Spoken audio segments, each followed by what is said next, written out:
Good morning, everyone.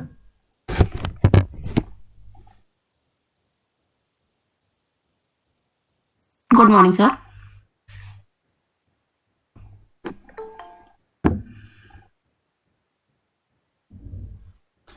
मैंने कहा था ना आप लोगों से कि आप लोगों को जो कंफ्यूजन हो टॉपिक में तो वो आप पूछिए। अब आपके एंड से ही क्वेश्चन बचा है।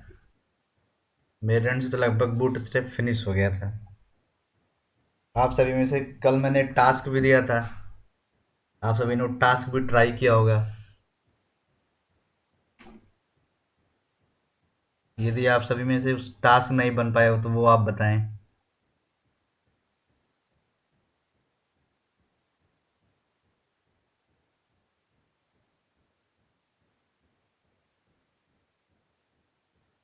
बूट स्टेप का किसी को कोई क्वेश्चन पूछना है या कोई टॉपिक सर हम बताएं। चेस बोर्ड का बता दीजिए। ठीक है।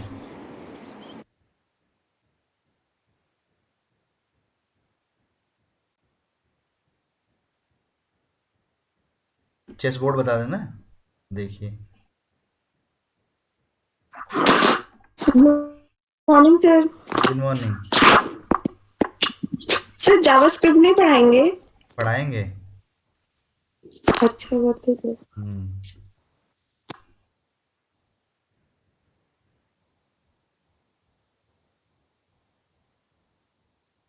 देखिए चेस बोर्ड कैसे बनेगा बूट स्टेप से।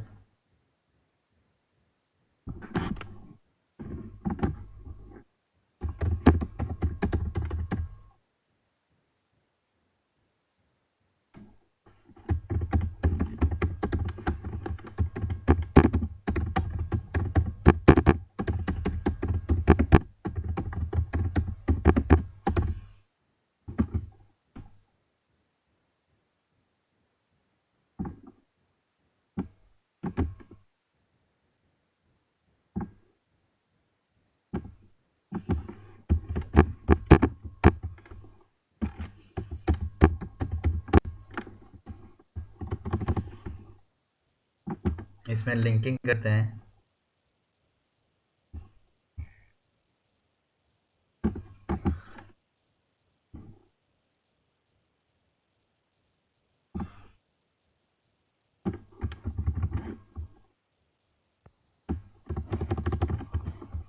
ठीक है, तो ये लिंक हो गया आपका कोड।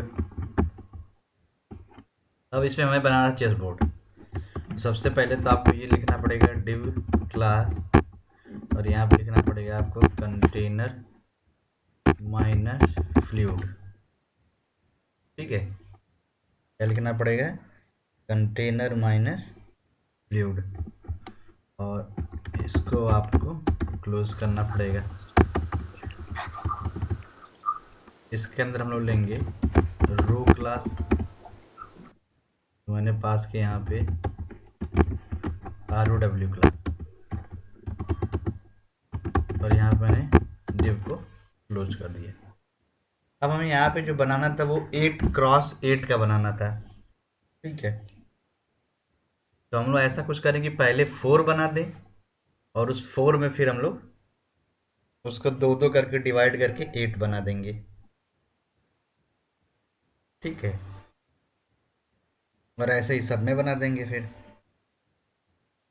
चलिए, तो पहले 4 बनाने के लिए डिव क्लास कॉल माइनस कैसे -3, ये डिव आपका क्लोज 2 3 4, ये 4 बन जाएंगे। अब इस 4 को फिर हम लोग कर देंगे डिवाइड, तो 8 हो जाएगा। फिर उसे 8 को जो है कि बार बार यूज कर लिया जाएगा। तो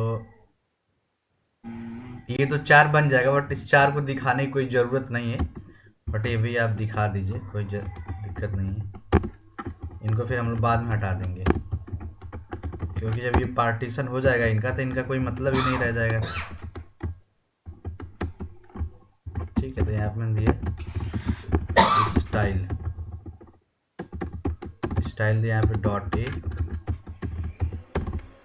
यहाँ पे मैंने दिया हाइट 100 पिक्सल, 100 पिक्सल कम हो जाएगा।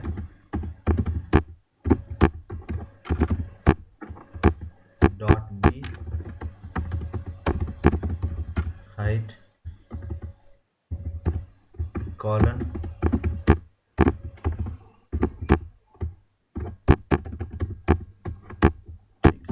सी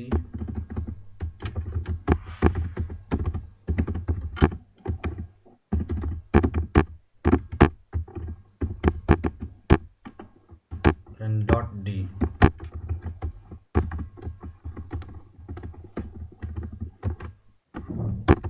यहाँ भी आपका हो गया हाइट 200, बैकग्राउंड। ये 4 सेक्शन तो आपके बन जाएंगे।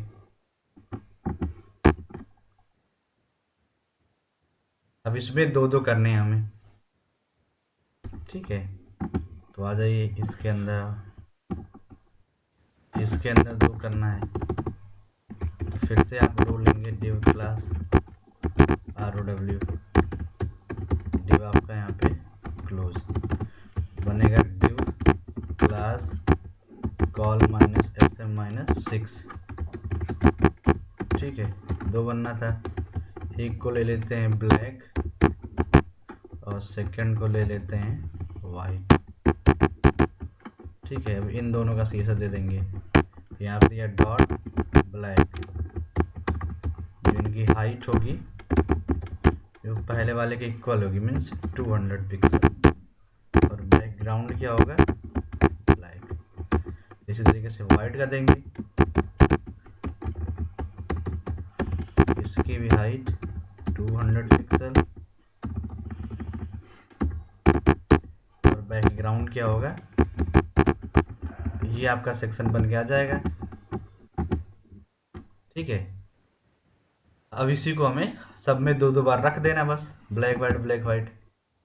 तो बस आपको करना ये है, ये जो रो था ना आपको यहाँ से उठाना है, कॉपी करना है, आप इस बी में रखना है, देन आपको सी में रखना है, और देन आपको इस डी में रखना है। सेव किया, ये बन गया, ठीक है। अब वाइट ब्लैक बनाना है, तो बस जितना चीज़ें आपने यहाँ पे काम किया था फर्स्ट रो का, ये फर्स्ट रो, ये इतना फिर से आप उठा लीजिए, ठीक है। इतना ही आप फिर से उठा लीजिए, लेकिन उससे पहले एक काम कर लीजिए, यहाँ पे div क्लास row, डिव को यहाँ पे क्लोज कर दीजिए, यहाँ पे लिखिए div क्लास कॉल -sm-3 4, ठीक है। अब इसमें फिर से आप अंदर आ जाइए, यहाँ पे लिखिए div क्लास रो, इसको आप क्लोज कर दीजिए। अब यहाँ पे अब रखना पहले आपको वाइट है, ठीक है, अपोजिट उसके। यहाँ पे रख दिया मैंने वाइट, और देन मैंने इसको रख दिया यहाँ पे ब्लैक। अब इसी चीज़ को इन सभी में रख दिया जाएगा, यहाँ रो से कॉपी और यहाँ पे पेस्ट।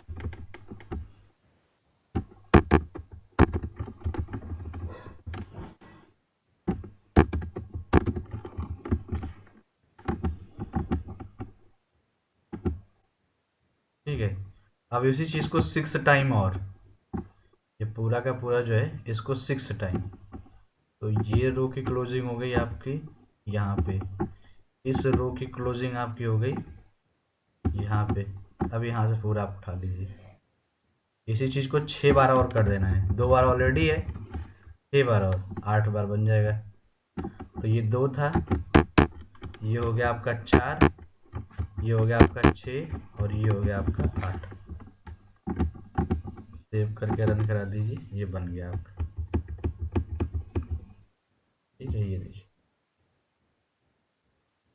ये आपका बन गया। अब चाहें तो हम ये लोग ऊपर वाला CSS हटा भी सकते हैं। ये जो हम लोगों ने लिखा था ये ABCD का, इसकी कोई ज़रूरत नहीं है, अब चाहें तो हटा भी दें, ठीक है। तो ये काम करना पड़ेगा। ये सबसे पहले आपको एक रो क्लास लेना पड़ेगा, उस रो क्लास को आपको 4 पार्ट में पहले डिवाइड करना पड़ेगा। 4 पार्ट के लिए call minus S M minus 3, call minus S M minus 3, ठीक है, call minus S M minus 3 4 part में बन जाएगा। जब वो 4 पार्ट बन जाएंगे तो उनको फिर से 2 पार्ट में बांटना, तो जाकर के वो 8 पार्ट में डिवाइड हो जाएंगे, ठीक है। जो 4 पार्ट आपका बना उसको फिर से 2 पार्ट, तो फर्स्ट में 2, सेकंड में 2, थर्ड में 2, फोर्थ में 2, 8 हो गया। अब उसी 8 को आपको बार बार रिपीट करना है 8 टाइम, क्योंकि जो आपका चेस बोर्ड बनता है वो 8 क्रॉस 8 का बनता है। जब 8 क्रॉस 8 का बनता है तो बस उसमें आपको क्या करना है, केवल इतना रखना है कि वो 8 सेक्शन बन जाए। उसी को आपको बार बार रिपीट करते रहना है। एक में ब्लैक वाइट चलेगा, एक में वाइट ब्लैक चलेगा, उसी का अपोजिट चलता रहता है। इस तरीके से आप जो है कि चेस बोर्ड बना सकते हैं। और बताइए किसी का कोई क्वेश्चन। और मैंने एक टास्क दिया था उसको डिवाइड करने के लिए बूट स्टेप का यूज करके, उसको किसने किसने किया।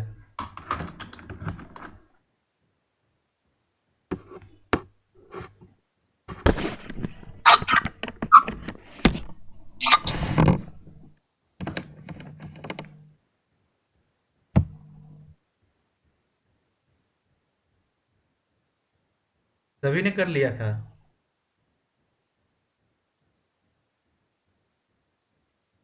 Yes sir. ठीक है, देखिए बूट स्टेप मेरे एंड से लगभग फिनिश है। अब आपको जो पूछना होगा आप पूछिएगा। अब हम लोग चल रहे हैं आगे पढ़ने, ठीक है। अब हम लोग पढ़ेंगे डेटाबेस।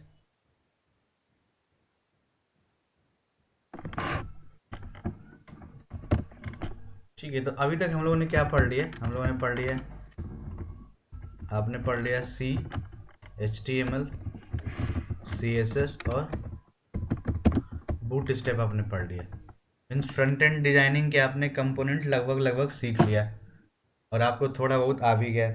अब हमें क्या करना है, अब हमें डेटा को स्टोर करना है, ठीक है। क्या करना है, डेटा को स्टोर करना है। तो डेटा को स्टोर करने के लिए अब हम लोग जो नया कंपोनेंट पढ़ेंगे वो पढ़ेंगे डेटाबेस, ठीक है। नए कंपोनेंट को पढ़ने के लिए डेटाबेस पढ़ेंगे। आज आज के मार्केट में देखा जाए तो बहुत सारे डेटाबेसेस हैं मार्केट में। आपने नाम भी सुना होगा कि माई एसक्यूएल नेम का डेटाबेस है, MS SQL नाम का डेटाबेस है, ओरेकल नेम का डेटाबेस है, ठीक है, DB2 नाम का डेटाबेस है, साइबेस नेम का डेटाबेस है। तो इस तरीके से बहुत सारे डेटाबेस हैं, अलग अलग बने हुए हैं। इतना डेटाबेस बनाने का क्या रीज़न है, तो इतना डेटाबेस बनाने का रीज़न ये है कि ये सब किसी न किसी टेक्नोलॉजी के साथ फेमिलियर है, किसी न किसी टेक्नोलॉजी के साथ ये इजीली वर्क करते हैं, इसलिए जो है कि इतने नंबर ऑफ डेटाबेसेस बनाए गए हैं। बट बात आती है कि हमें किस डेटाबेस को यूज करना है या हम किसको पढ़ेंगे, तो हम लोग पढ़ेंगे माई एसक्यूएल डेटाबेस को। माई एसक्यूएल डेटाबेस क्यों पढ़ेंगे, क्योंकि हम लोग पढ़ने वाले हैं आने वाले टाइम पे पाइथन टेक्नोलॉजी, ठीक है।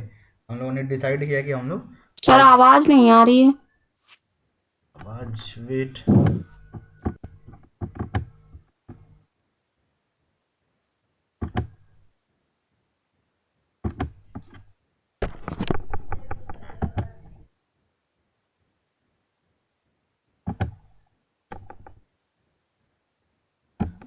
अब हम लोग पढ़ने वाले हैं डेटाबेस। अब आवाज जा रही है आपको।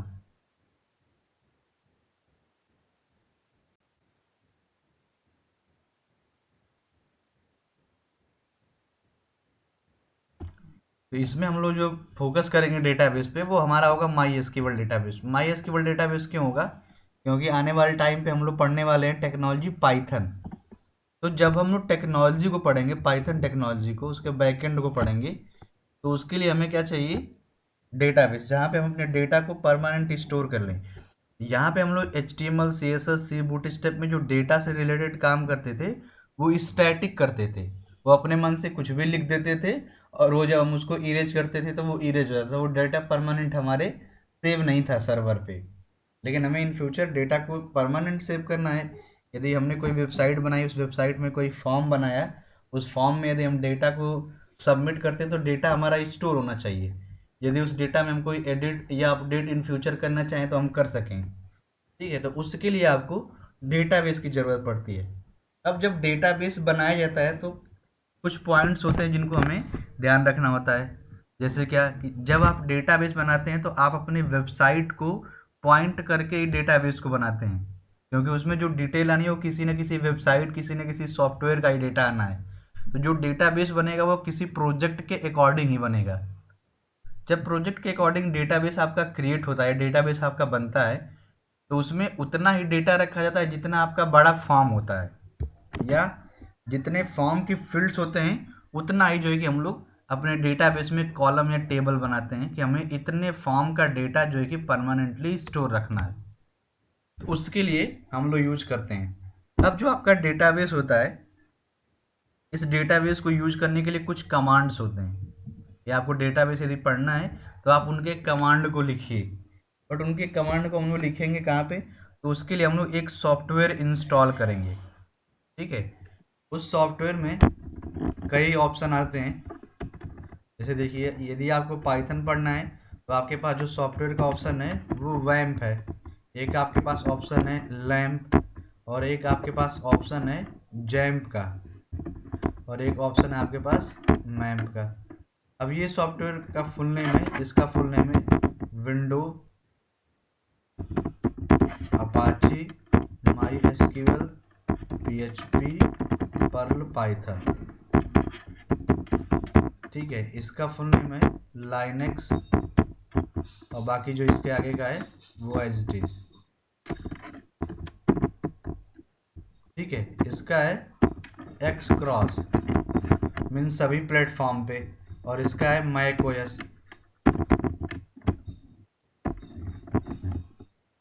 अब यहाँ पे ये होता है कि यदि आप वेब सॉफ्टवेयर यूज करते हैं, या इस सॉफ्टवेयर का कहाँ पे हम यूज कर सकते हैं, जिसके सिस्टम में विंडोज ऑपरेटिंग सिस्टम होगा वो यूज कर सकता है। लैम्प सॉफ्टवेयर, ये सॉफ्टवेयर्स हैं, ये सर्वर नहीं है। बहुत लोग जो है कि वैम्प सर्वर या लैम्प सर्वर पढ़ते हैं, जैम्प सर्वर, ये सर्वर नहीं है। सर्वर आपका इसमें अपाची है।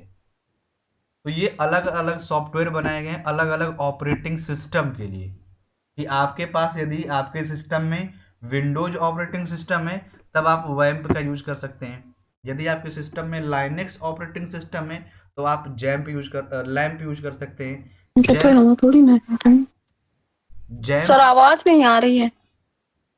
आवाज मेरे साइड से सही तो है, और किसी को भी आवाज नहीं मेरी पहुंच रही है और आवाज आ रही है। जी?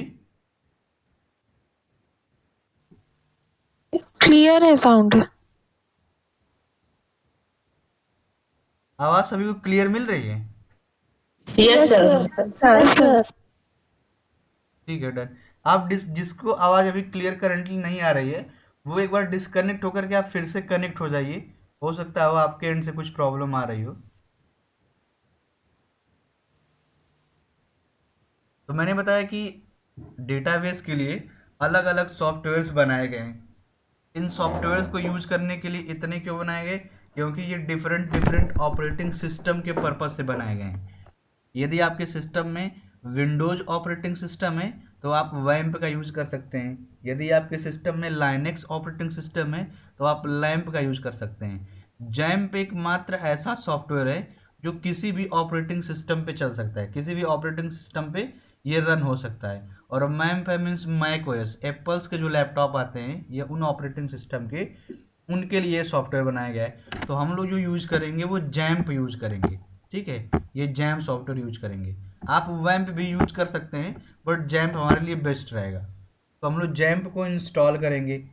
तो यदि आप सभी लोगों के पास जैम्प है तो ठीक है, नहीं तो आपको इंटरनेट से जैम्प को डाउनलोड करना पड़ेगा। आप यहाँ पे इंटरनेट पे जाएंगे और इंटरनेट पे यहाँ पे आपको मिलेगा सॉफ्टवेयर जैम्प। ठीक है, जैम्प का आप कोई वर्जन डाउनलोड कर सकते हैं और डाउनलोड करके आपको इजीली इंस्टॉल कर लेना है।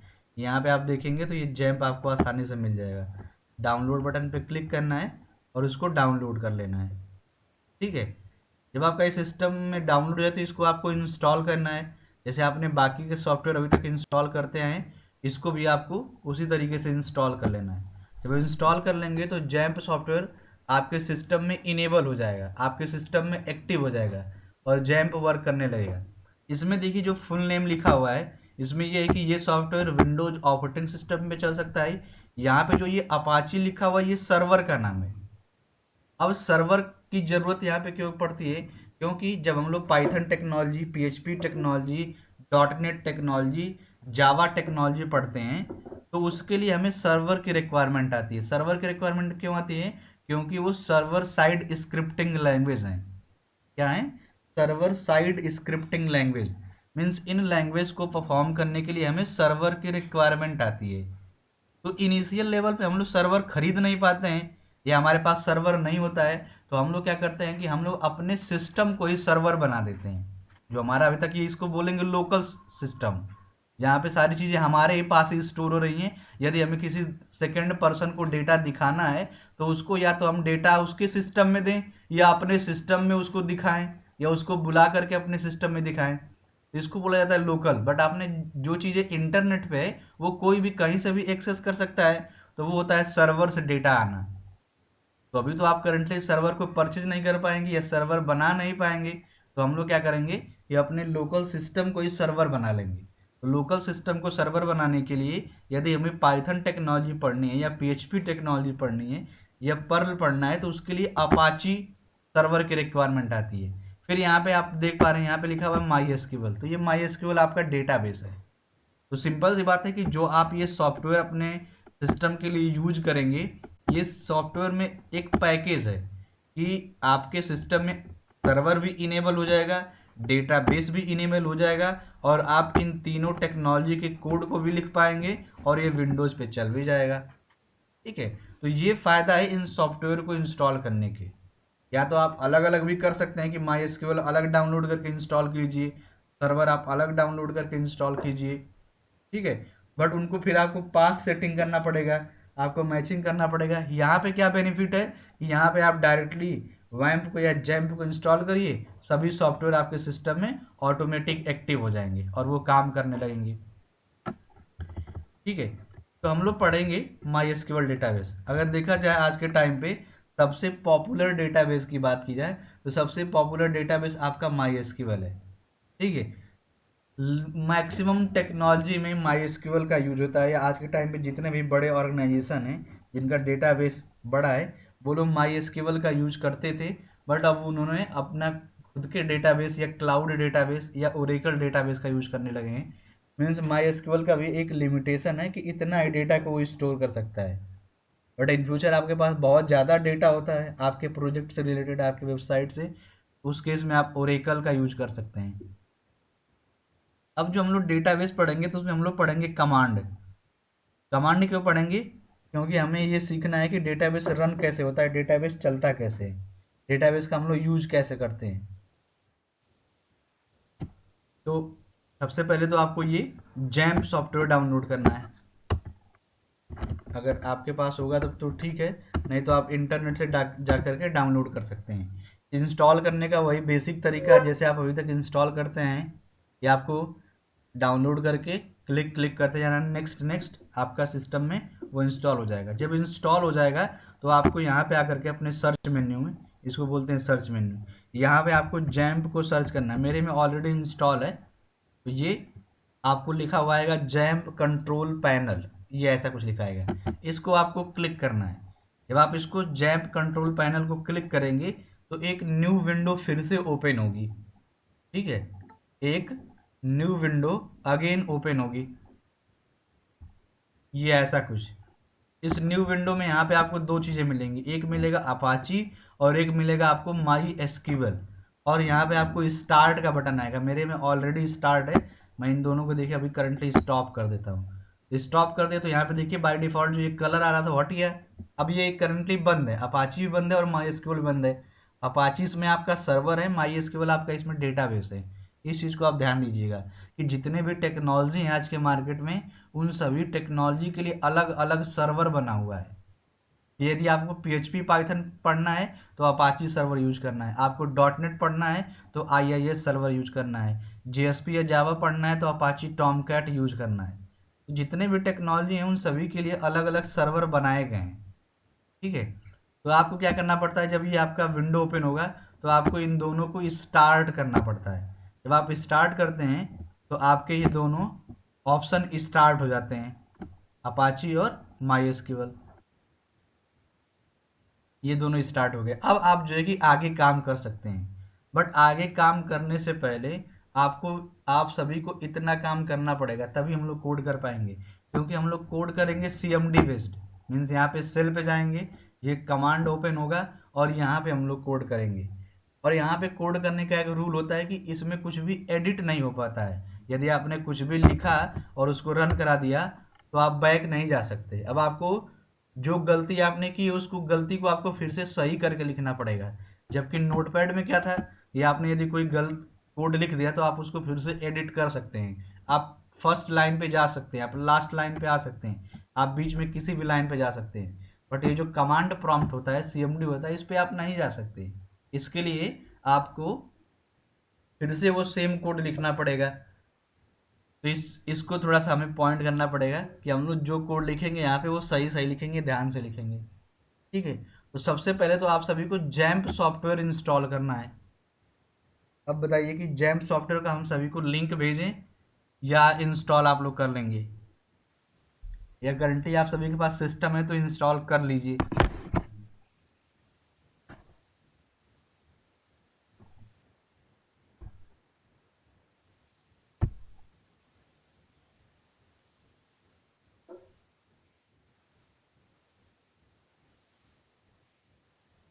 तो आप सभी को जैम्प सॉफ्टवेयर इंस्टॉल करना है, जैम्प।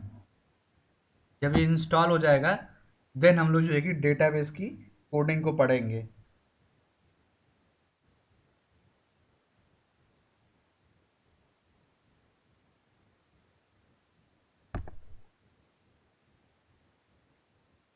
तो अभी सभी लोग इंस्टॉल कर रहे हैं या बाद में करेंगे?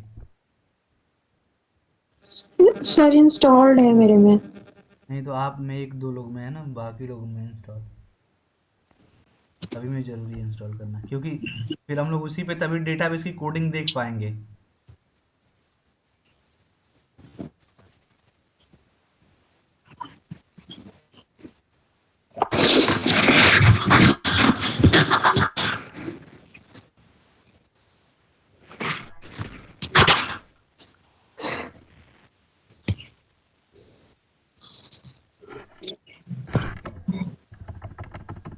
इसको डाउनलोड करना है जैम्प को, फिर आपको इंस्टॉल करना है। इंस्टॉल करने के बाद आपको चेक करना है।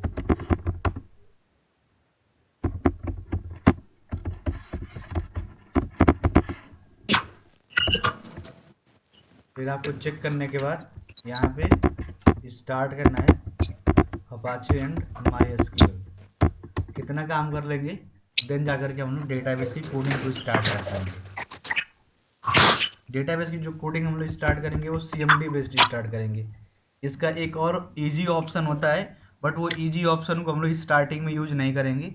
उसका यूज तब हम लोग करेंगे जब हम लोग प्रोजेक्ट को बनाएंगे, क्योंकि वो GUI बेस्ड होता है, ग्राफिक बेस्ड होता है। मीन्स उसमें सब कुछ ऑप्शन पे होता है। यदि आपको डेटाबेस में कोई काम करना है तो आप बटन क्लिक करिए, आपका काम हो जाएगा। बट उसमें आप फिर कमांड सीख नहीं पाएंगे। तो यदि हमें कमांड को सीखना है तो हमें क्या करना पड़ेगा, हमें CMD बेस्ड पढ़ना पड़ेगा। मीन्स यहाँ पे डेटाबेस के दो ऑप्शन हैं। एक तो आप यहाँ पे एक एक कोड को लिख करके कोडिंग को सीखिए, या डायरेक्ट यहाँ पे जा करके आप, यहाँ पे ऑप्शन होता है आपके पास, यहाँ पे लिखिए, यहाँ पे मैंने लिखा लोकल होस्ट स्लैश PHP माई एडमिन। यहाँ पे इसका डेटाबेस ओपन हो जाएगा MySQL का, और ये ग्राफिकली आपको दिखेगा कि यहाँ पे डेटाबेस आपका ओपन है।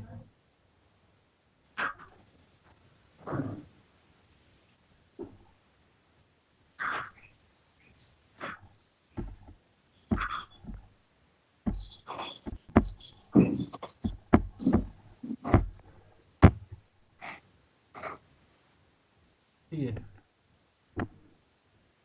ये ओपन हो गया। अब यहाँ पे देखिए किसी भी काम को करने के लिए यहाँ पे ऑप्शंस बने हुए हैं, या फिर यदि वो काम करना चाहते हैं तो इन ऑप्शन को क्लिक करिए, आपका वर्क हो जाएगा। बट यहाँ पे क्या होगा कि आप फिर कमांड को सीख नहीं पाएंगे, फिर कमांड को आप जान नहीं पाएंगे कि कैसे कमांड रन करते हैं, कैसे चलते हैं। तो इसके लिए हम लोग जो है कि इस CMD का ऑप्शन हम लोगों ने चूज़ किया है। यहाँ पे हम लोग सभी कमांड सीखेंगे, देन जब हम इन फ्यूचर प्रोजेक्ट को बनाना सीख रहे होंगे तब हम इस ऑप्शन को सीखेंगे, क्योंकि तब हमें फास्ट काम करना होगा, प्रोजेक्ट बनाना होगा, तो उस टाइम पे हम इसका यूज कर लेंगे। तो दोनों चीज़ें हम जान जाएंगे। इस पे काम करना मीन्स मैक्सिमम आधे एक घंटे लगेगा, आप पूरा का पूरा डेटाबेस पढ़ लेंगे। ये जो आप देख रहे हैं डैशबोर्ड PHP माई एडमिन, इस पर यदि हम लोग केवल और केवल हाफ एन आवर का टाइम दें तो हम लोग डेटाबेस को कम्प्लीटली सीख सकते हैं। क्योंकि यहाँ पे केवल ऑप्शन क्लिक करना है, आप क्लिक करते जाना है, आपका काम होता जाएगा, डेटाबेस हो गया कंप्लीट। तो इसीलिए मैंने इस ऑप्शन को चूज किया है कि हम लोग CMD बेस्ड पढ़ेंगे। अब जो डेटाबेस होता है वो डेटाबेस एक लैंग्वेज के अंदर आता है, उस लैंग्वेज का नाम है SQL, उसको बोलते हैं स्ट्रक्चर्ड क्वेरी लैंग्वेज। ठीक है, आपके शायद आई थिंक उस टॉपिक में भी रहा होगा डिप्लोमा में, जो आपका डेटाबेस रहा होगा DBMS या RDBMS, उसमें ये टॉपिक रहा होगा SQL का एक चैप्टर। तो आज के टाइम पे जितने भी डेटाबेस मार्केट में हैं, उस डेटाबेस के अंदर जितने कमांड रन होते हैं, जितने भी कमांड रन होते हैं वो इसी SQL के होते हैं, स्ट्रक्चर्ड क्वेरी लैंग्वेज के अंतर्गत। ठीक है, इसी के थ्रू हम लोग जो है कि कमांड चलाते हैं, जैसे डेटा को कैसे इंसर्ट करना है, डेटा को कैसे डिलीट करना है, डेटा को कैसे मॉडिफाई करना है, डेटा को कैसे अपडेट करना है, कोई टेबल कैसे क्रिएट होगी, कोई टेबल यदि क्रिएट हो रही तो उसके डेटा को हम चेक कैसे कर पाएंगे। ये सारी चीज़ें आपकी जो होती है इसी SQL के अंदर ही, और जितने भी डेटाबेस आपके बनाए जाते हैं वो सभी के सभी इसी स्ट्रक्चर्ड क्वेरी लैंग्वेज के अंदर ही आते हैं। फिर इस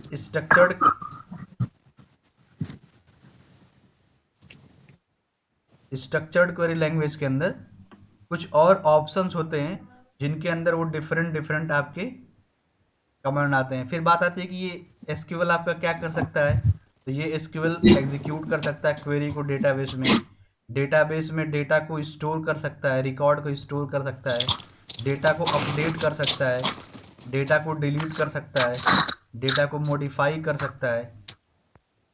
ठीक है, उसमें आप टेबल क्रिएट कर सकते हैं, डेटा को आप चेक कर सकते हैं कि डेटा आपका आया या नहीं आया, आपने फिर उसमें की क्रिएट कर सकते हैं। तो ये सभी ऑप्शंस होते हैं आपके SQL के। इसमें जितने भी हम लोग कमांड पढ़ेंगे फुल प्रैक्टिकल बेस्ड कमांड पढ़ेंगे, जिसका यूज आप अपने आने वाले जितने भी प्रोजेक्ट्स होंगे उनमें आप यूज कर पाएंगे, क्योंकि हर एक प्रोजेक्ट में डेटा कहीं ना कहीं स्टोर हो रहा होता है। जब स्टोर हो रहा होता है तो उसको इंसर्ट कैसे करते हैं वो तरीका हम लोग सीखेंगे।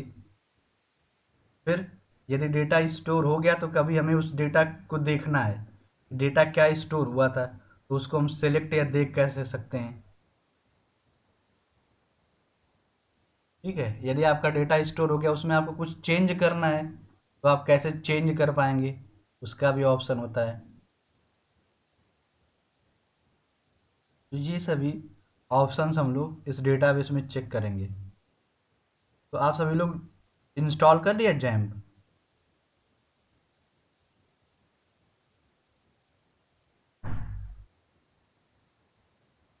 सभी का जैम्प इंस्टॉल हुआ?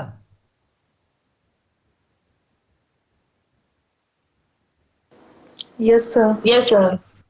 ठीक है, अब देखिए आगे, यदि आपका जैम्प इंस्टॉल हो गया तो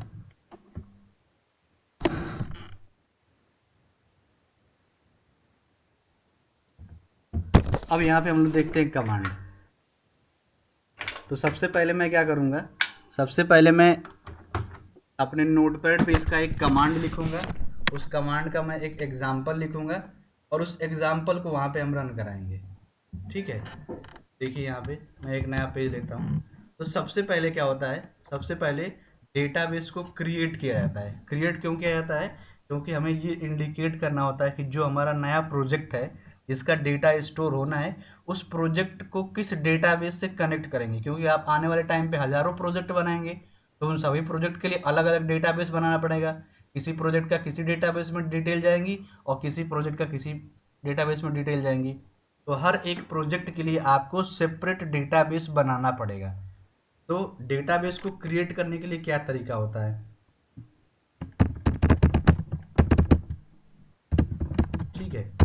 यदि आपको डेटाबेस क्रिएट करना है तो उसके लिए क्या कमांड होता है। तो सबसे पहले मैं यहाँ पे नोटपैड पे अपने कमांड को लिखूंगा, सिंटैक्स को लिखूंगा, फिर उस सिंटैक्स के भी यहाँ पे मैं एग्जाम्पल लिखूंगा।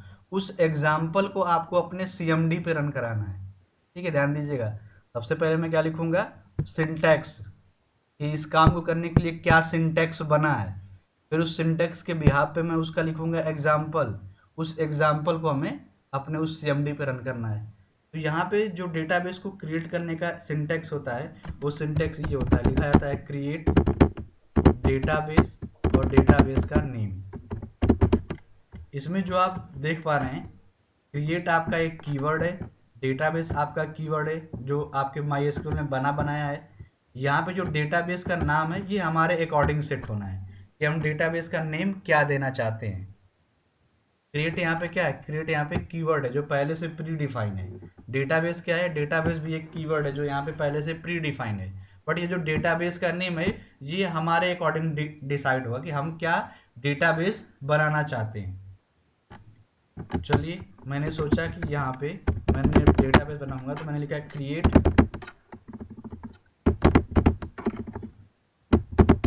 डेटाबेस, और डेटाबेस का हमने नेम दे दिया, क्या दे दिया, GGPDB। ये हमने नेम दे दिया कि मैं जो डेटाबेस बनाने जा रहा हूँ उसका नेम रहेगा GGPDB। अब जब आप डेटाबेस का नेम बनाएंगे तो आपको एक चीज़ ध्यान देना होगा कि जब भी आप डेटाबेस का नेम पास करेंगे तो ये नेम का जो पास करने का तरीका होगा वो वेरिएबल के रूल को भी फॉलो करेगा। मीन्स आप नेम से पहले नंबर या स्पेशल कैरेक्टर नहीं दे सकते, आप नेम के बीच में स्पेस नहीं दे सकते, आप अंडरस्कोर दे सकते हैं, ठीक है, स्पेस नहीं दे सकते। तो ये यहाँ पे वेरिएबल का जो रूल आपने पढ़ा है वो यहाँ पे यूज होगा, तो आपको इस चीज़ का ध्यान देना है। तो अब हम लोग क्या करेंगे, ये जो हमने लिखा है क्रिएट डेटाबेस, डेटाबेस का नाम, इसको हम लोग रन कराएंगे। ये ऊपर सिंटैक्स है। अब इस डेटाबेस के नेम में आप जो चाहें उस नेम का डेटाबेस बना सकते हैं। आपके ऊपर डिपेंड करता है कि आप क्या डेटाबेस का नाम ले रहे हैं। जो आप डेटाबेस का नेम लेंगे वो आपको याद रखना होगा अपने प्रोजेक्ट के पर्पज से, ठीक है। चलिए, इसको हम लोग सबसे पहले यहाँ पे रन कराते हैं। बट जब हम यहाँ पे आएंगे तो सबसे पहला हमें काम क्या करना पड़ेगा कि ये जो CMD ओपन है, इस CMD को सबसे पहले हमें MySQL से कनेक्ट करना पड़ेगा। क्या करना पड़ेगा, हमें इसको MySQL से कनेक्ट करना पड़ेगा। अभी ये कनेक्ट नहीं है, अभी तो एक विंडो ओपन हुआ है, लेकिन हमें इसको क्या करना है, कनेक्ट करना है। तो कनेक्ट करने के लिए आपको यहाँ पे एक कोड और लिखना पड़ेगा, एक सिंटैक्स और लिखना पड़ेगा, ठीक है।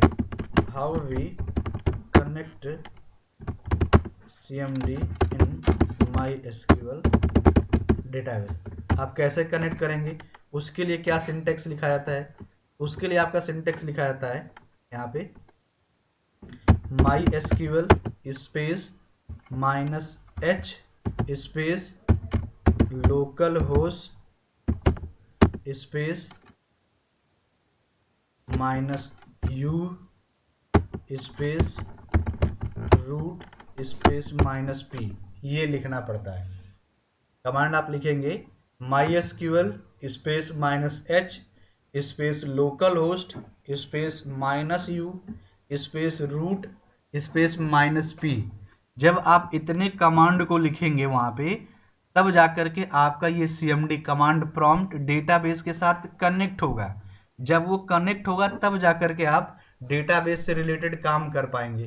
तो चलिए, सबसे पहले हम लोग इस कमांड को लिखते हैं MySQL को। तो मैंने यहाँ पे लिखा MySQL space -h space local host space -u space root space -p, इतना लिखना पड़ेगा, ठीक है। फिर आपको एंटर की प्रेस करना है। मैंने एंटर की प्रेस किया, तो आप यहाँ पे देख पा रहे होंगे कि जैसे मैंने एंटर की प्रेस किया, यहाँ पे आपसे पूछ रहा है एंटर पासवर्ड। यदि आप में से कोई भी ये कोड करंटली कर रहा हो तो वो बताएगा हमें।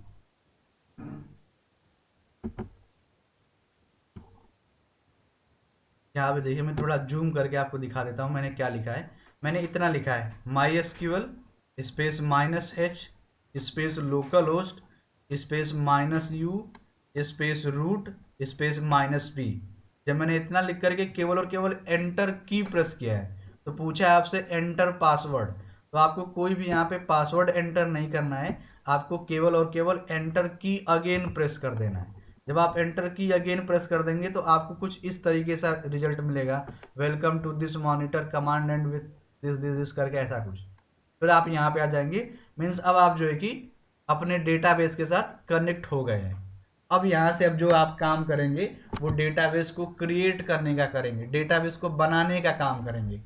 डेटाबेस को बनाने का रीज़न क्या होता है, हर एक प्रोजेक्ट का डेटाबेस अलग अलग बनता है। जितना आप प्रोजेक्ट बनाएंगे उन प्रोजेक्ट में यदि डेटा स्टोर हो रहा होगा तो आपको डेटा बेस नया बनाना पड़ेगा ऑल टाइम, उसमें आप उस प्रोजेक्ट का पर्टिकुलर डेटाबेस स्टोर कर सकते हैं।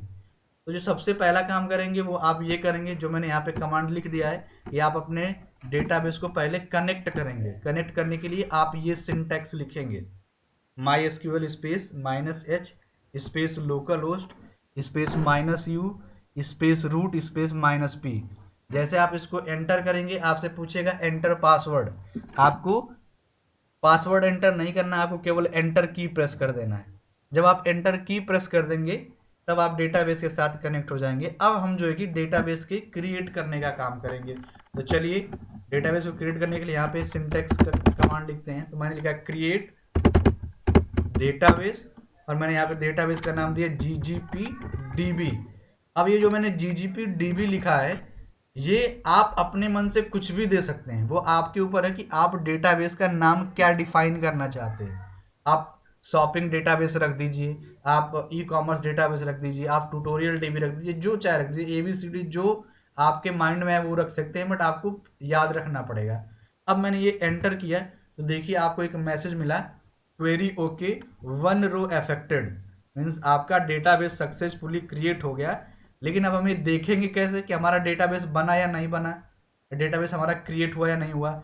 या सपोज कि हमने अभी तक जितने काम किए हमने 50 डेटाबेस बना दिया, अब हम कैसे जानेंगे कि वो 50 डेटाबेस मेरे कौन कौन से हैं।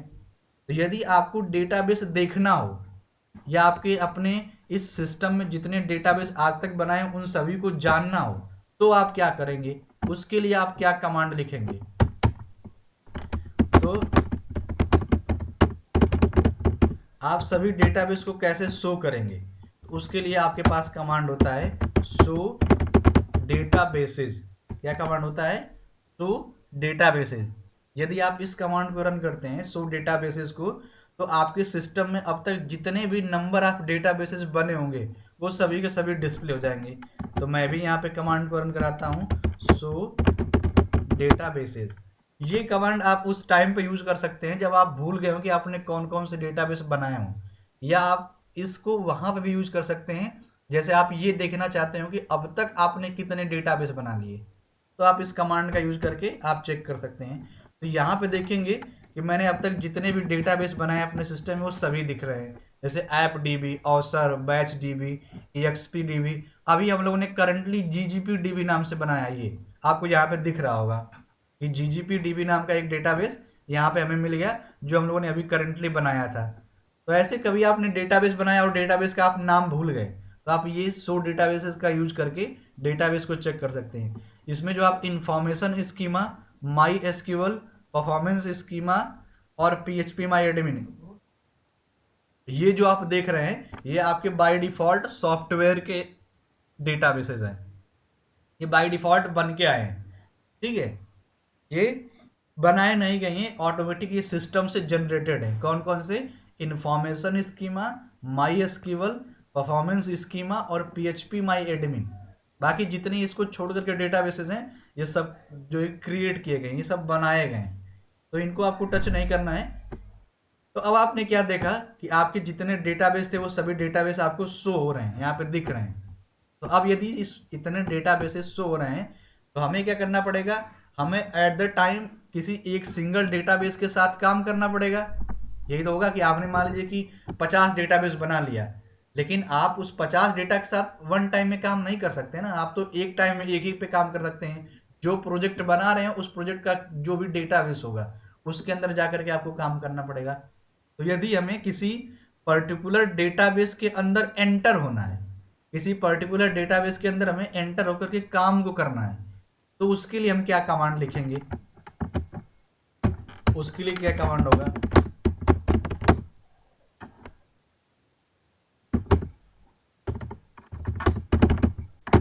आप किसी डेटाबेस के अंदर एंटर कैसे होंगे? तो एंटर होने के लिए लिखा जाता है यूज कीवर्ड और डेटाबेस का नाम।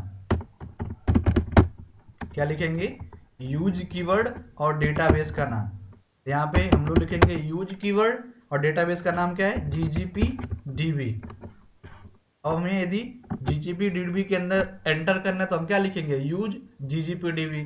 यदि हमने पाइथन DB नाम का डेटाबेस बना रखा है, इसके अंदर यदि हमें एंटर करना है तो हम क्या लिखेंगे? Use Python DB।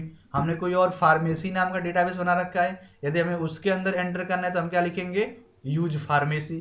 तो बट अभी तो हमने नया डेटाबेस बनाया है GGPDB, तो उसके अंदर हम करंटली एंटर करेंगे। तो यहाँ पे आपको मैसेज आएगा डेटाबेस चेंज्ड। यदि इस कमांड को आप रन करते हैं तो आपको एक मैसेज आएगा डेटाबेस चेंज्ड। आपका डेटाबेस चेंज हो गया, मीन्स आप डेटाबेस के अंदर सक्सेसफुली एंटर कर गए। अब एंटर यदि आप कर गए तो अब इसके अंदर आपको जो है कि डेटाबेस से रिलेटेड काम करना है। इतना भी मैंने जो बताया ये सभी को समझ में आया या इसमें किसी को कोई डाउट है? अभी इतना अभी जो मैंने बताया है ये इतना कि आप CMD को डेटाबेस से कनेक्ट कैसे करेंगे, डेटाबेस बनता कैसे है, उसको क्या लिखते हैं, यदि डेटाबेस बन गया तो उसको हम देखेंगे कैसे, यदि हमने देख लिया और किसी डेटाबेस के अंदर हमें काम करना है तो हम एंटर कैसे होंगे। इतना सभी को समझ में आया? Yes no? Yes sir. Yes sir. ठीक है, तो ये हम लोग डेटाबेस के अंदर अब एंटर कर गए। अब यहाँ से शुरू होता है मेन गेम कि जब आप डेटाबेस के अंदर एंटर हो गए तो अब आपको डेटा को स्टोर करना पड़ सकता है। क्या करना पड़ सकता है? डेटा को आपको स्टोर करना पड़ सकता है। डेटा को स्टोर करने के लिए आप क्या करेंगे? तो उसके लिए हम लोग बनाते हैं टेबल। क्या बनाते हैं? टेबल। जो टेबल आपका बनता है वो टेबल बनता है आपकी वेबसाइट के फॉर्म के अकॉर्डिंग। तो अभी तो हमारे पास कोई वेबसाइट नहीं है, अभी हमारे पास कोई फॉर्म नहीं है। जितने भी आपने वेबसाइट में फॉर्म देखे होंगे, registration form, login form, contact form, enquiry form, इन सभी फॉर्म का डेटा किस तरीके से स्टोर होता था वो आज आपको समझ में आएगा। आप भी सोचते रहे होंगे इतना हम लोग फॉर्म फिलअप करते हैं, इनका डेटा कहाँ पे चला जाता है, या इनका जो डेटा जाता है कहाँ पे जाकर के स्टोर होता होगा। जब वो स्टोर होगा तो वो स्टोरेज किस तरीके से बनते होंगे, किस तरीके से दिखते होंगे, वो सारी चीज़ें अब आज आप देख पाएंगे। जितनी चीज़ें आपने उस टाइम पे अपने माइंड में सोचा होगा वो आज आपको दिखेगा, क्योंकि अब आप जो कि डेटाबेस पढ़ रहे हैं। तो यहाँ पे हम लोग क्या करते हैं? यहाँ पे हम लोग टेबल क्रिएट करते हैं, उसको बोला जाता है टेबल को क्रिएट करना है। टेबल सर जैम्प एक्टिव हो गया कैसे चेक करेंगे? ओके, देखिए अभी मैंने बताया था ना जैम्प एक्टिव हो गया तो कैसे चेक करेंगे। आप अपने यदि सिस्टम में हैं तो आपको अपने सिस्टम में यहाँ पे दिख रहा होगा search option, type here to search, ये ऑप्शन आ रहा होगा। इस ऑप्शन में आपको टाइप करना है जैम्प, XAMPP। जैम्प आप जैसे टाइप करेंगे तो आपको ऊपर सबसे ऑप्शन मिल जाएगा XAMPP control panel. XAMPP control panel पे आपको क्लिक करना है। जब आप क्लिक करेंगे तो आपको ऐसा विंडो मिलेगा, ऐसा एक छोटा सा। यदि आपको ये विंडो मिला तो इस विंडो में देखिए यहाँ पे दो ऑप्शन आ रहे होंगे स्टार्ट करने के। मेरा ऑलरेडी स्टार्ट है तो स्टॉप का ऑप्शन आ रहा है, आपको ऑप्शन मिल रहा होगा स्टार्ट का, तो आपको उस पर क्लिक करके स्टार्ट कर देना है। अगर दोनों चीज़ें यहाँ पे ग्रीन हो जाते हैं, ये देखिए स्टार्ट हो गए तो ये ग्रीन हो गए, यदि वो ग्रीन हो जाते हैं मीन सक्सेसफुली आपका जैम्प इंस्टॉल हो गया है। यदि उसमें से कोई भी एक फेल कर जाता है तो वो इंस्टॉल नहीं हुआ है।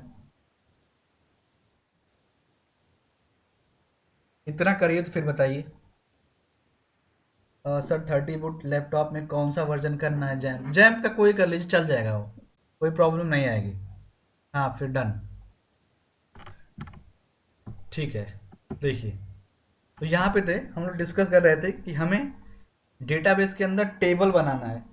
टेबल क्यों बनाया जाता है? क्योंकि आपको पता है जब हम लोग HTML पढ़ रहे थे जो डेटा रखने का तरीका होता है वो टेबल में बहुत परफेक्ट होता है कि नेम किसी एक सिंगल कॉलम में आ रहा है, मोबाइल किसी एक सिंगल कॉलम में आ रहा है, फादर नेम किसी एक सिंगल कॉलम में आ रहा है, तो वो टेबल के स्ट्रक्चर में बहुत ही परफेक्ट दिखता है। तो वैसे ही डेटाबेस में भी इस टाइप के डेटा को रखने के लिए यहाँ पे टेबल को क्रिएट किया जाता है। और टेबल में फिर कितनी चीज़ें आती हैं वो देखिए। तो सबसे पहले तो आपको टेबल बनाना पड़ता है। टेबल बनाने के लिए आपको टेबल का नेम डिसाइड करना पड़ता है कि जो उधर से फॉर्म का डेटा आएगा वो किस टेबल में आएगा। अब टेबल का नेम क्यों डिसाइड करना पड़ता है? क्योंकि हमारे वेबसाइट में बहुत सारे फॉर्म होते हैं, कौन से वाले फॉर्म का डेटा किस टेबल में जाएगा, क्योंकि किसी फॉर्म में कम फील्ड होती है, किसी फॉर्म में ज़्यादा फील्ड होती हैं, तो हमें हर एक फॉर्म के अलग अलग टेबल बनाना पड़ता है और उन अलग अलग टेबल में डेटा को उन अलग अलग फॉर्म का स्टोर करना पड़ता है। तो सबसे पहले आपको टेबल नेम डिसाइड करना पड़ेगा। टेबल नेम डिसाइड करने के बाद आपको सेकंड ऑप्शन होगा कॉलम का नेम। अब ये कॉलम का नेम डिपेंड करेगा कितने उधर फॉर्म में फील्ड हैं। यदि आपके फॉर्म में 3 फील्ड है केवल, या आप नाम ले रहे हैं, मोबाइल नंबर ले रहे हैं और ईमेल आईडी, तो आप कॉलम नेम भी 3 ही बनाएंगे। कितना बनाएंगे? केवल और केवल 3। फिर जो कॉलम नेम आप बना रहे हैं जिसमें आप उधर फॉर्म के 3 डेटा को स्टोर करेंगे, उसका डेटा टाइप क्या होगा? तो आपको डेटा टाइप भी डिसाइड करना पड़ेगा, क्योंकि फॉर्म से जो डिटेल आ रही होती हैं, नेम कैरेक्टर फॉर्मेट में आ रहा होता है, मोबाइल नंबर न्यूमेरिक में आ रहा होता है, एड्रेस आपका कैरेक्टर, न्यूमेरिक, स्पेशल कैरेक्टर सभी में आ रहा होता है। तो इसके लिए आपको डेटा टाइप डिफाइन करना पड़ता है। डेटा टाइप डिफाइन करने के बाद आपको साइज भी डिफाइन करना पड़ता है। साइज क्यों डिफाइन करना पड़ता है? क्योंकि आपको ये पहले से ही स्टोरेज बना करके रखना होता है कि उधर से जो डिटेल आ रही है वो कितनी बड़ी आ सकती है। किसी का नाम कितना बड़ा हो सकता है, किसी का सिटी नेम कितना बड़ा हो सकता है, किसी का एड्रेस कितना बड़ा हो सकता है। तो उसके लिए हमें पहले से टेबल के कॉलम का साइज डिफाइन करके रखना पड़ता है कि इस टेबल की साइज इतनी है, इस टेबल में इतने साइज का डेटा स्टोर हो सकता है। तो उसके लिए आपको साइज को भी डिफाइन करना पड़ेगा।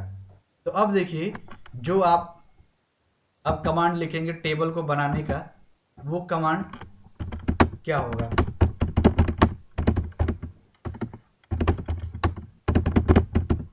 ठीक है, आप किसी डेटाबेस में टेबल कैसे क्रिएट करेंगे, उसके लिए आपका क्या सिंटैक्स होगा? तो उसके लिए यहाँ पे सिंटैक्स होगा क्रिएट टेबल और टेबल का नाम। ध्यान दीजिएगा, क्या लिखेंगे? Create keyword. डेटाबेस का बना हुआ है, टेबल भी जो है कि आपका डेटाबेस का बना हुआ है, बट जो टेबल नेम होगा ये आपके थ्रू डिफाइन होगा। फिर यहाँ पे हम लोग देंगे पैरेंथेसिस ओपन। फिर यहाँ पे फर्स्ट कॉलम का नेम, आपका जो पहला कॉलम नेम होगा उसका नेम आप क्या सोच रहे हैं। फिर उस कॉलम में किस डेटा टाइप की वैल्यू आएगी, तो उसका आप डेटा टाइप डिफाइन करेंगे। फिर उस कॉलम में कितने साइज का डेटा आएगा, तो उसके लिए साइज या लेंथ आप डिसाइड करेंगे। फिर यहाँ पे आप लगाएंगे कॉमा। कॉमा के बाद आप लिखेंगे सेकंड कॉलम का नेम, क्योंकि आप अपने टेबल में नंबर ऑफ कॉलम बनाने जा रहे हैं ना। ये नंबर ऑफ कॉलम तब डिसाइड होंगे जब आपके फॉर्म में फील्ड होंगे, और उसका डेटा टाइप एंड इसकी साइज। ऐसे ही आपके पास यदि तीसरा कोई कॉलम है तो थर्ड कॉलम का नेम, डेटा टाइप और उसकी साइज। लास्ट कॉलम नेम के बाद आप कॉमा नहीं लगाएंगे। यहाँ पे देखिए, लास्ट कॉलम नेम के बाद कॉमा नहीं लगेगा। क्यों नहीं लगेगा? इसके बाद कोई कॉलम नेम नहीं है, तो इस चीज़ को आपको ध्यान देना है। यहाँ कॉमा लगा है, यहाँ कॉमा लगा है, बट यहाँ पे कॉमा नहीं लगा है। क्यों नहीं लगा है? क्योंकि इसके बाद कोई कॉलम नेम नहीं है। तो अब देखिए, बारी आती है एग्जाम्पल की। ये तो था आपका सिंटेक्स। यदि आप अपने डेटाबेस के अंदर टेबल बनाना चाहते हैं तो टेबल को बनाने के लिए ये सिंटेक्स होता है। सिंटेक्स क्या होता है? आपको लिखना पड़ता है क्रिएट टेबल, टेबल का नाम, पैरेंथेसिस ओपन करते हैं, फर्स्ट कॉलम का नाम, मतलब इस फर्स्ट कॉलम में उधर से फॉर्म से कौन सा डेटा आएगा तो उसके अकॉर्डिंग आप यहाँ पे कॉलम का नेम दे देते हैं। फिर सेकंड कॉलम में उधर से किस फील्ड का डेटा आएगा, थर्ड कॉलम में उधर से किस फील्ड का डेटा आएगा, तो उसी के अकॉर्डिंग हम लोग एक मैचिंग नेम दे देते हैं। जैसे हमने सोचा कि मैं एक टेबल क्रिएट करने जा रहा हूँ, तो मैंने लिखा क्रिएट टेबल और टेबल का नेम दे दिया मैंने स्टूडेंट। अब यहाँ जो टेबल का नेम है ये भी डिसाइड करेगा आपके वेरिएबल के रूल को, तो इसको भी आपको ध्यान देना है। तो हम लोग क्या कर रहे हैं, स्टूडेंट नाम का एक टेबल बना रहे हैं। अब इस स्टूडेंट नेम के टेबल में आपका कॉलम क्या रहेगा, तो मैंने मान लिया कि पहला जो कॉलम रहेगा वो रहेगा आईडी, या ऐसे कर देते हैं STUID कर दिया मैंने। ये कॉलम का नेम है, ये मैं नेम आप कुछ भी ले सकते हैं। मैंने STUID इसलिए लिया कि स्टूडेंट की आईडी हम इसमें स्टोर करना चाहते हैं। फिर जो आईडी होगी वो इंटीजर टाइप की होगी, तो मैंने डेटा टाइप ले लिया इंट।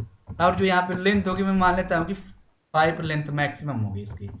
फिर मैंने माना कि जो सेकंड कॉलम है उसमें हम स्टूडेंट का नेम स्टोर कराएंगे, तो उससे रिलेटेड मैंने कॉलम ले लिया STU नेम। अब यहाँ पे कैरेक्टर टाइप के डेटा टाइप को डिफाइन करने के लिए यहाँ पे होता है आपका वैरचर। क्या होता है? वैरचर। अब मान लेता हूँ कि जो नेम होगा किसी का वो 50 कैरेक्टर से ज़्यादा बड़ा नहीं होगा, तो मैंने यहाँ पर लेंथ दे दिया 50। फिर मैंने यहाँ पे सोचा कि स्टूडेंट का हम सिटी नेम भी स्टोर करा लेते हैं, तो मैंने STU सिटी दे दिया और यहाँ मैंने दिया वैरचर और यहाँ मैंने पास कर दिया 50। अगेन यहाँ पे बंद किया और सेमीकोलन लगा दिया। तो यहाँ पे क्या होने जा रहा है कि एक स्टूडेंट नेम का टेबल बनने जा रहा है। इस स्टूडेंट नेम के टेबल के अंदर 3 कॉलम बनने जा रहे हैं, जिसमें पहले कॉलम का नेम है STUID, सेकंड कॉलम का नेम है STU नेम और थर्ड कॉलम का नेम है STU सिटी।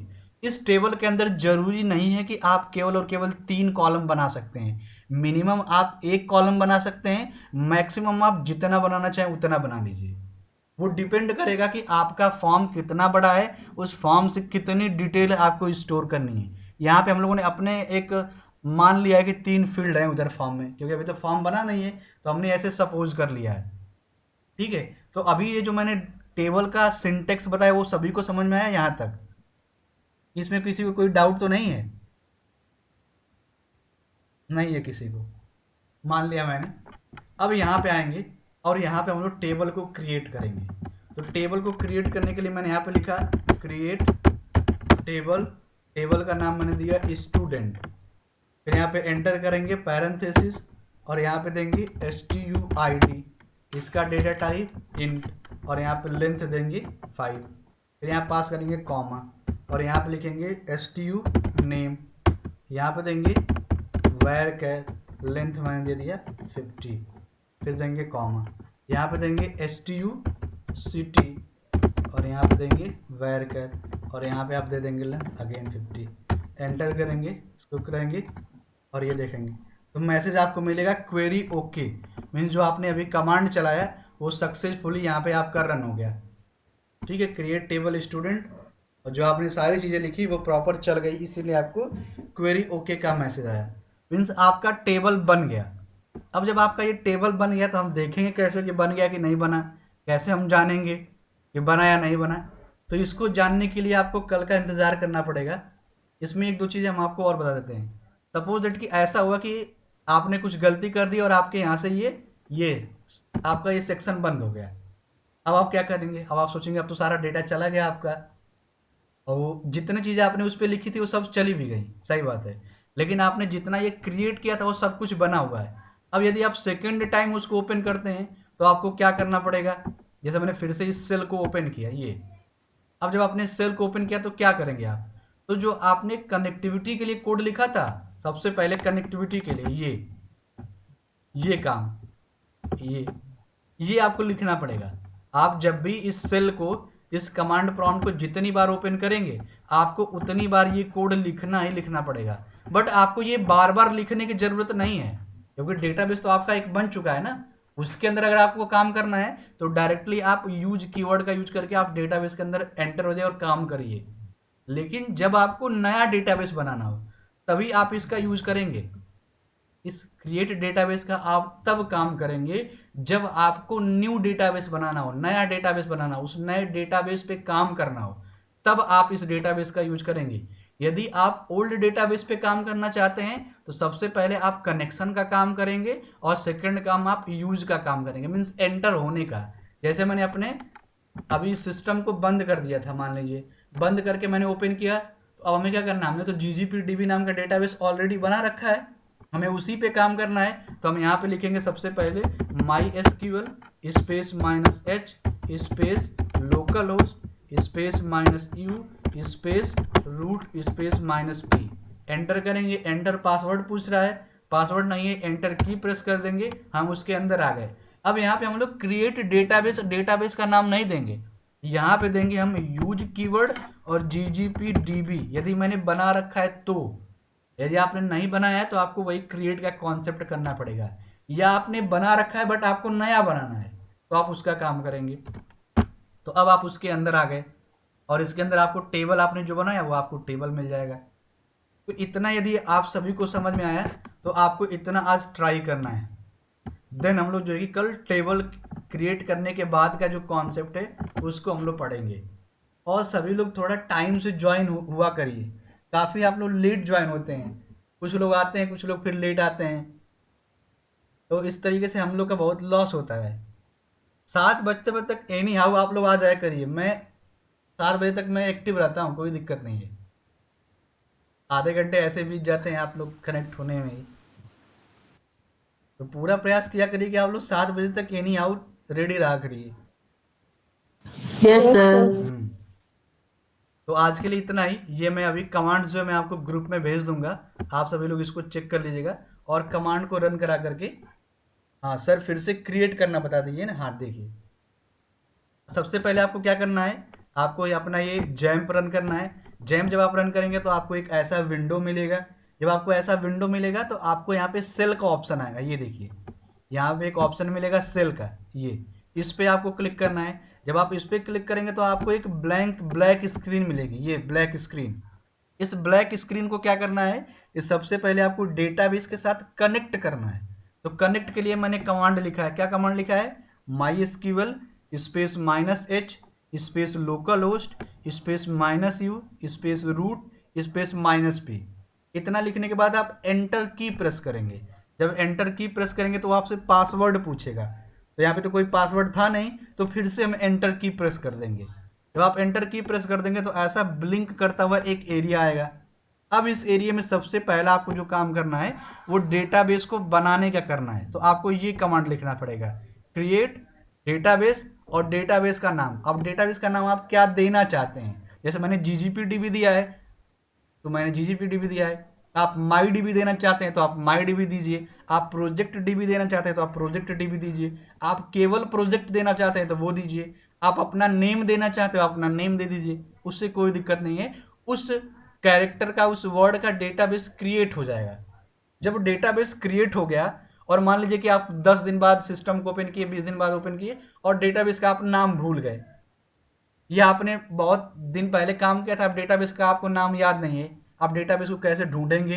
तो डेटाबेस को ढूंढने के लिए, जानने के लिए एक और हम लोगों ने कमांड चलाया है। ये तब आपको जरूरत पड़ेगी जब आपको ये जानना हो कि आपके सिस्टम में कितना डेटाबेस बना हुआ है।